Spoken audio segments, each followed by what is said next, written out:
বিপদে পড়ে যাবে বান মারা ওই তান্ত্রিক ব্যক্তিটা, ফেরে পড়ে যাবে বান চালনা করা ওই জাদুকর ব্যক্তিটা, যারা 2-4টে পয়সার লোভে মানুষদেরকে বান মারে, যারা 2-4টে পয়সার লোভে মানুষদেরকে জাদু চালনা করে। এমন একটা উপায় আজ আপনাদেরকে শিখিয়ে দেব। এই উপায়টি অবলম্বন করে যে কোনো দিন যে কোনো মুহূর্তে বান মারা রোগীদের শরীর থেকে ওই বানটিকে আপনি এক চুটকিতেই পাল্টি মেরে ঘুরিয়ে দিতে পারবেন। আর একবার যদি এই বানটা ঘুরে চলে যায়, তার আর এই পৃথিবীতে বেঁচে থাকা দুষ্কর হয়ে যাবে। তাকে এই পৃথিবী থেকে টাটা বাই বাই হয়ে বিদায় নিয়ে চলে যেতে হবে।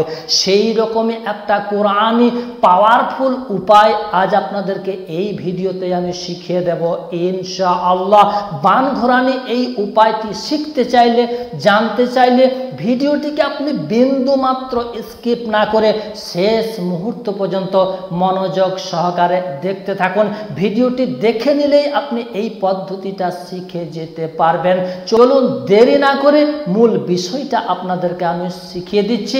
আর সেই ফাঁকে আপনি চ্যানেলটিকে টুক করে সাবস্ক্রাইব করে পাশের বেল বাটনটিকে দাবিয়ে দিন। চলুন এখন ওই উপায়টা আপনাদেরকে আমি শিখিয়ে দিচ্ছি। আমি হারুন রশিদ, আপনারা দেখছেন হানাফি কেল্লা মিডিয়া। যে পদ্ধতিটা, যে কোরআনি উপায়টা আজ আপনাদেরকে আমি শেখাবো, এই কাজটি করার আগে সর্বপ্রথম আপনার 1 নম্বর কাজ হবে নিজের শরীরটাকে বন্ধ করে নিয়ে তারপরে এই কাজটিতে হাত দেওয়া। আর এই কাজের জন্য বেশ কয়েকটা সামগ্রীর প্রয়োজন। যে রোগীটার তদবির আপনি করতে চাইছেন, যে রোগীটার শরীর থেকে আপনি বানটিকে পাল্টি মেরে ঘোরাতে চাইছেন, সেই ব্যক্তিটা সারা রাত্রি শুয়ে থাকার পরে সকালবেলায় যখন ঘুম থেকে উঠবে, তার পরনের কাপড়, তবে কাপড়টি অপবিত্র বা নোংরা হলে হবে না। কথা হচ্ছে সারা রাত্রি ঘুমিয়ে থাকার পর সকালবেলায় যখন ঘুম থেকে উঠবে, তখন তার পরনের একটা গেঞ্জি, জামা বা লুঙ্গি, মোট কথা তার পরিধেয় বস্ত্র। আর সেই সাথে ওই সকালবেলাতেই চিরুনি দিয়ে তাকে মাথা আঁচড়াতে হবে। মাথা আঁচড়ানোর পরে দেখবেন চিরুনিতে 2-3টা কিছু চুল কিন্তু উপরে চলে আসে। চিরুনি সমেত ওই ব্যক্তিটার 3 পিস চুল আর সেই ব্যক্তিটার হাতের নখ, এই 3টে জিনিস আপনি একত্রিত করে নেবেন, এক জায়গা করে নেবেন। তারপর আপনি রোগীকে সামনে নিয়ে বসে যান।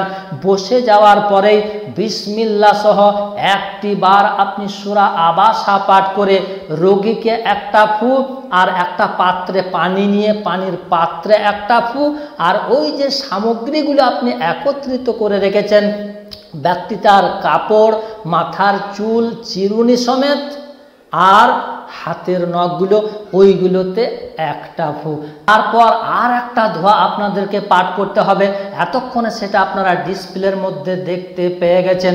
দোয়াটি হচ্ছে ওয়ারাদ্দাল্লাহু আল্লাযীনা কাফারু বিগাইযিহিম লাম ইয়ানালু খায়রা ওয়া কাফাল্লাহুল মুমিনিনাল কিতাল ওয়া কানাল্লাহু কাবিয়্যান আযীযা।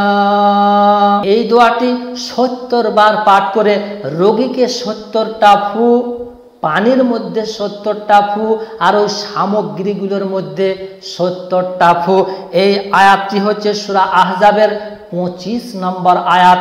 তারপরে আরও একটা দোয়া আপনাকে পড়তে হবে। দোয়াটি এতক্ষণে আপনারা ডিসপ্লের মধ্যে দেখতে পেয়ে গেছেন। দোয়াটি হচ্ছে ওয়া ইযা বাতাসতুম বাতাসতুম জাব্বারিন। এটি 111 বার পাঠ করে 111টি রোগীকে ফু, পানির পাত্রে ফু, আর ওই সামগ্রীগুলোতে 111টি ফু। এই পানিটা রোগীকে পান করতে দেবেন এবং পানিটা দিয়ে রোগী গোসল করবে নিয়মিতভাবে। গোসলের পানির সঙ্গে মিশিয়ে আর ওই পরনের কাপড়, চুল, চিরুনি এবং নখগুলো বাড়িতে মাটির মধ্যে আপনি বিসমিল্লাহ বলে দাফন করে দেবেন। বাস এই কাজটি যদি আপনি করে নিতে পারেন, জাদুটা তুরন্ত, বানটা তুরন্ত যে ছেড়েছে তার কাছে কিন্তু পাল্টি মেরে ফিরে চলে যাবে। বন্ধুরা, এই ধরনের নিত্য নতুন ভিডিও দেখার জন্য আমার চ্যানেলটিকে আপনি সাবস্ক্রাইব করে পাশের বেল বাটনটিকে দাবিয়ে রেখে দিন। বন্ধুরা, এই ছিল আজকের বান ঘোরানো উপায়টি। ভিডিওটি আপনাদেরকে ভালো লাগলে অবশ্যই একটা লাইক, চ্যানেলে নতুন এসে থাকলে এক্ষুনি চ্যানেলটিকে করে দিন সাবস্ক্রাইব। দেখা হবে পরবর্তী আবার অন্য কোনো ভিডিওতে ইনশাআল্লাহ। সে পর্যন্ত আপনারা সকলেই ভালো থাকুন, সুস্থ থাকুন। ধন্যবাদ।